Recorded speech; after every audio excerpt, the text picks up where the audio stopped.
అగ్రరాజ్య అమెరికాలో మరో విమాన ప్రమాదం చోటు చేసుకుంది. ఫిలడెల్ఫియాలోని షాపింగ్ మాల్ సమీపంలో ఒక విమానం కూలింది. ప్రమాదం జరిగిన ప్రాంతంలో ఇళ్లు, కార్లు దగ్ధమయ్యాయి.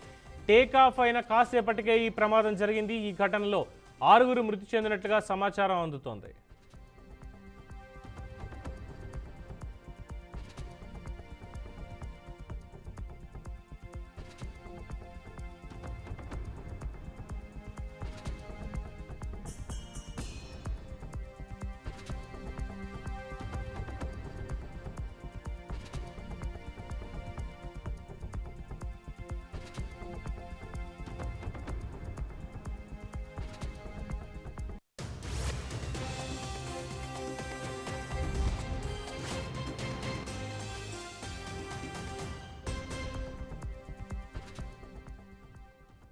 అయితే అందుతున్నటువంటి సమాచారం ప్రకారం ఫిలడెల్ఫియాలో కుప్పకూలినటువంటి విమానంలో ఎంతమంది ప్రయాణికులు ఉన్నారు, ఎక్కడి నుంచి ఎక్కడికి వెళ్తోంది అన్న సమాచారం ప్రస్తుతానికైతే ఇంకా అందలేదు. అయితే కేవలం 6 మాత్రమే అందులో మృతి చెందారు అన్నటువంటి సమాచారం అయితే అందుతోంది. ఫిలడెల్ఫియాలో షాపింగ్ మాల్ పక్కనే అది కుప్పకూలడంతో చుట్టుపక్కల ఉన్నటువంటి జనాలందరూ కూడా భయభ్రాంతులకు లోనయ్యారు.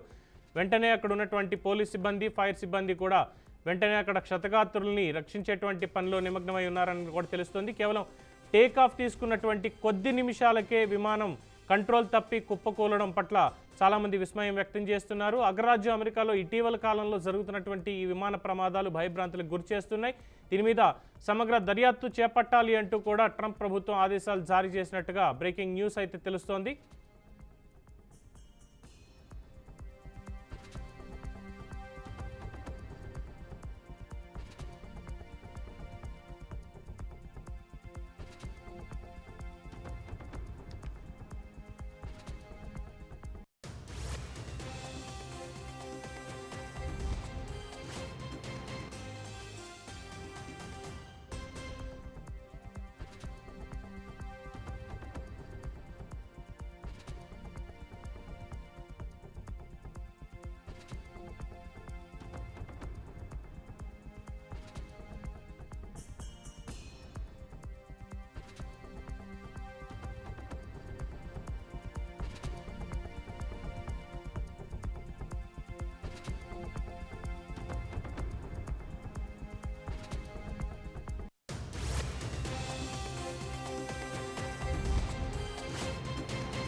సో స్క్రీన్ మీద చూస్తున్నాం అమెరికాలో జరిగినటువంటి విమాన ప్రమాదానికి సంబంధించి. ఫిలడెల్ఫియా రాష్ట్రంలో షాపింగ్ మాల్ సమీపంలోనే రహదారిపై విమానం కుప్పకూలింది. టేకాఫ్ అయిన కొద్ది క్షణాల్లోనే విమానం కంట్రోల్ తప్పి కుప్పకూలింది జనసంద్రం మధ్యలోనే. అయితే 6 ఇప్పటి వరకు మరణించారు అన్నటువంటి వార్తలను ధృవీకరిస్తున్నారు. ఇంకా ఎంతమంది గాయాలయ్యాయి, ఎంతమంది మరణించారు అన్నటువంటి పూర్తి వివరాలని ఇంకా అధికారులు ఎక్కడా కూడా అందించలేదు. అలాగే దానికి సంబంధించి సహాయక చర్యలు కొనసాగుతున్నాయి.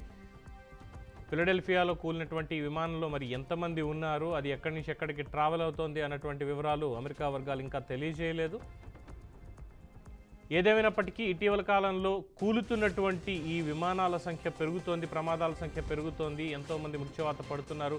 అది కావాలని జరుగుతున్నటువంటిదా లేక టెక్నికల్ ఇష్యూస్ తోటి ప్రమాదాలు జరుగుతున్నాయి అన్న దాని మీద చాలా సందిగ్ధత అయితే నెలకొని ఉంది. మొత్తానికి అగ్రరాజ్యం అమెరికాలో ఈ ప్రమాదాలు ఇటీవల కాలంలో సర్వసాధారణం అయిపోయాయి అనడంలో ఎటువంటి అతిశయోక్తి లేదు.